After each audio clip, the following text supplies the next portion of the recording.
earn money, save money and buy things.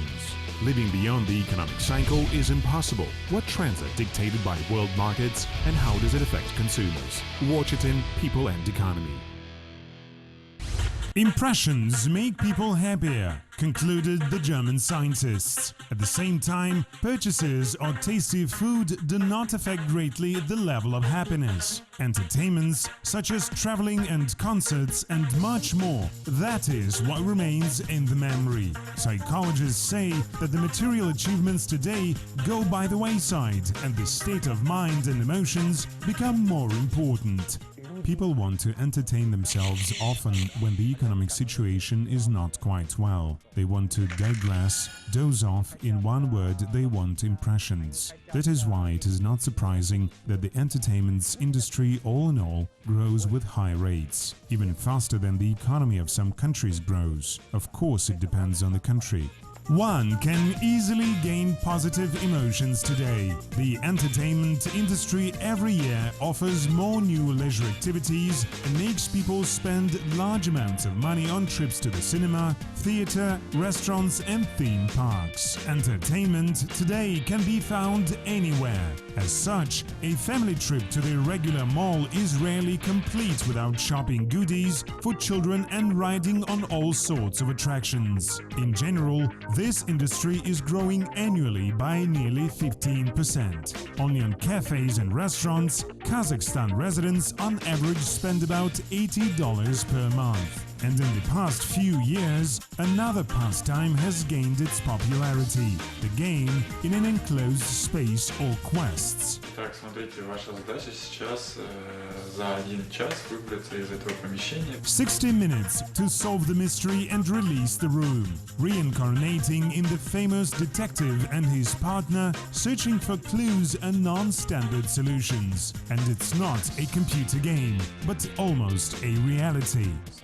Modern quests actually involve a team from 2 to 4 members in solving the mystery. Basically, today there is a huge variety of different formats of such entertainment. The main difference is in the number of missions, tasks to solve, circumstances, hence the price varies.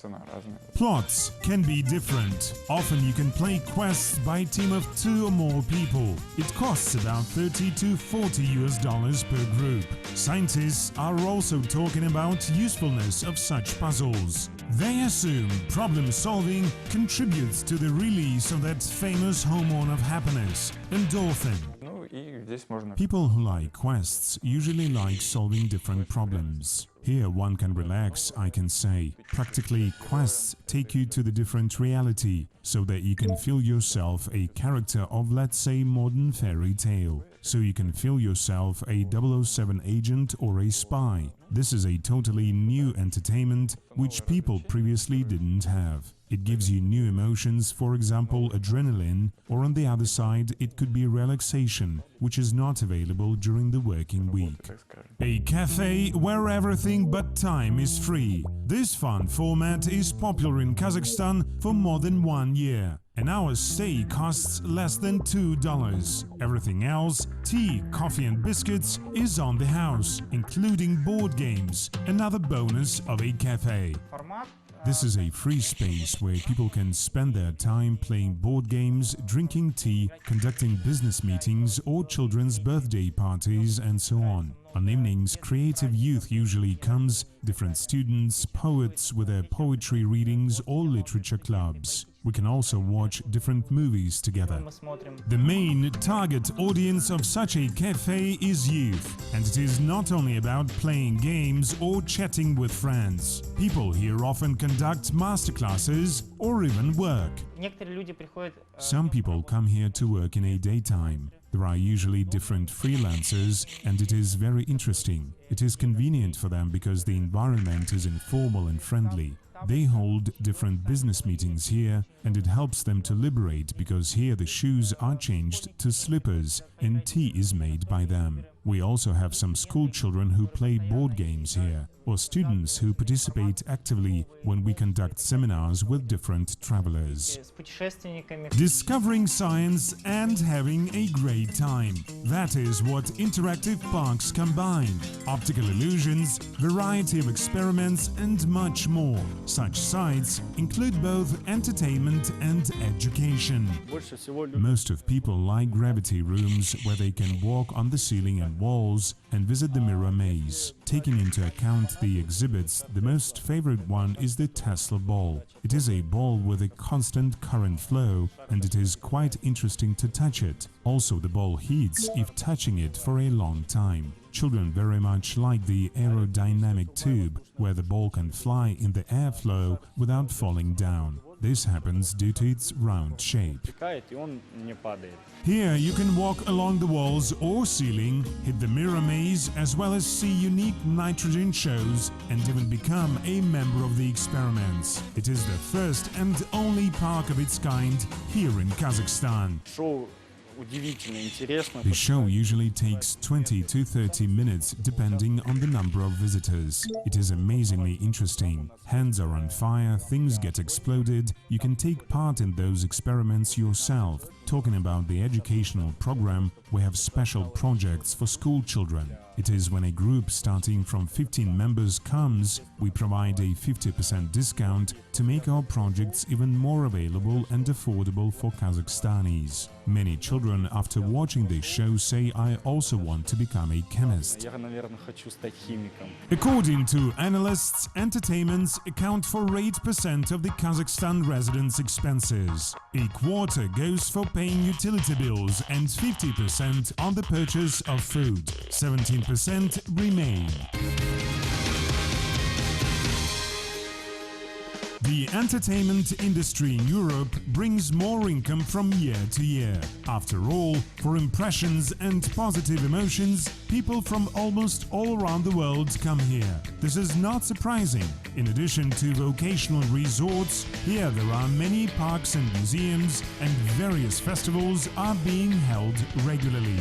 The peculiarity of the European entertainment market is that Europe is the old world. The huge masses of tourists generate this special structure of recreation. It is oriented mostly on specific European culture. This is what the industry provides. More than 7% of their annual budget, French residents spend on trips to the cinema, restaurants, staying in hotels and so on. As a rule, they spend a weekend with the family, lunch in the cafe, and most often this is one particular restaurant that has long been in favor.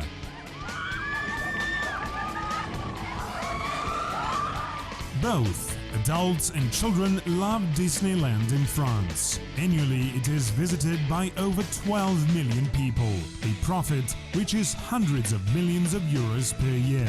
Not inferior to the popularity is the Europa Park in Germany. There are many attractions and various thematic areas there. The first reason is it is profitable for consumers, because everything is in one place and there is a possibility of non-stop shopping. Everything here makes possible to purchase something with discounts, if for example paying for various attractions, various services at a time. Secondly, it is profitable for the supplier, because when everything is close enough, it becomes harder for the clients to save money. Hence, he or she easily spends the budget on entertaining, which is everywhere.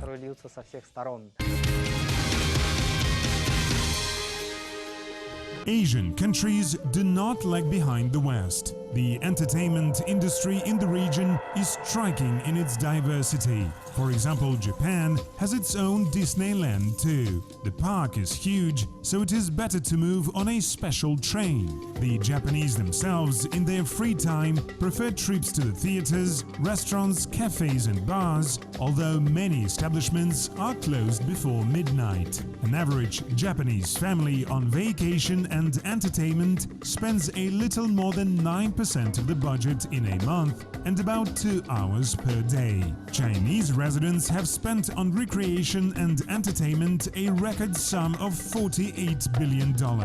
And this was only at the week-long celebration of the New Year's, according to the lunar calendar. Only the sales of movie tickets in this period have increased by nearly 70%. During an ordinary weekend, residents of the Celestial Empire prefer regular family trips to parks, restaurants and theaters, since recently the government pays special attention to the cultural recreation.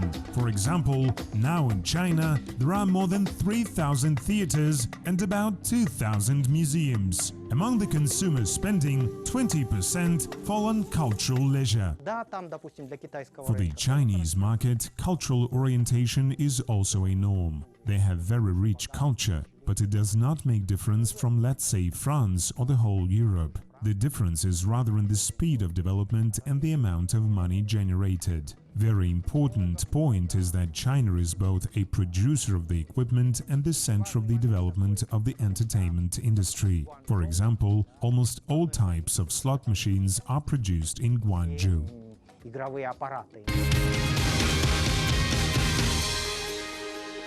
The US residents prefer to spend a weekend outdoors. This is considered to be one of the main attractions for many families. A couple of times a month, they go to movies, theaters and parks to spend there about $200, and about $100 more they spend on restaurants.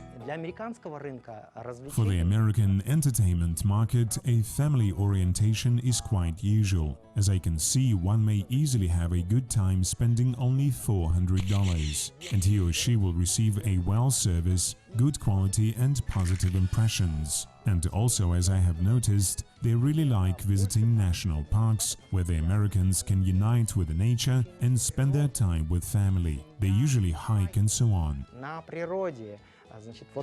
Another favorite activity of many people is sports. Playing golf and skiing are very popular entertainments among the US population. People here also like watching films at home. Only for the last year, the Americans spent over $1 billion for the purchase of paid subscriptions. And every year the sales of media content grow by an average of 10 to 15%. The international analysts have estimated that about a quarter of consumer spending in the developed countries accounts for the entertainment industry.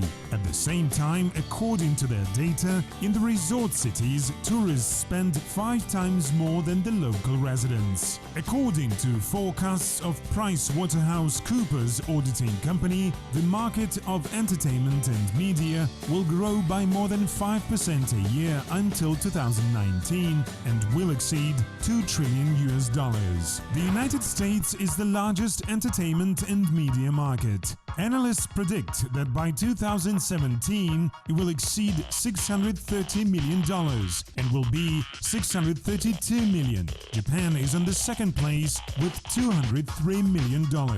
China closes the top 3 with more than $200 million.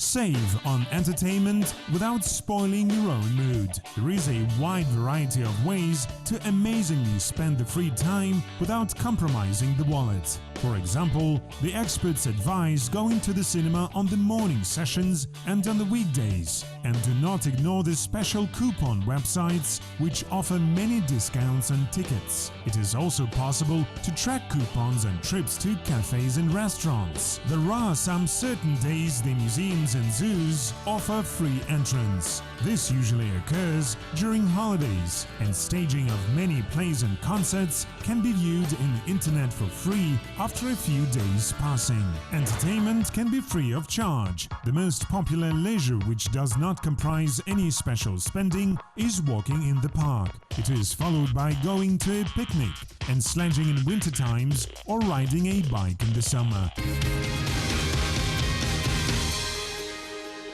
Helium balloons are the indispensable attribute of many attractions. However, only a few people know that scientists for years are urging not to waste this gas, and all because in the whole world the helium is consumed much more than mined. Otherwise, in the nearest future it will be nothing to filled into the medical scanners, as they work on liquid helium.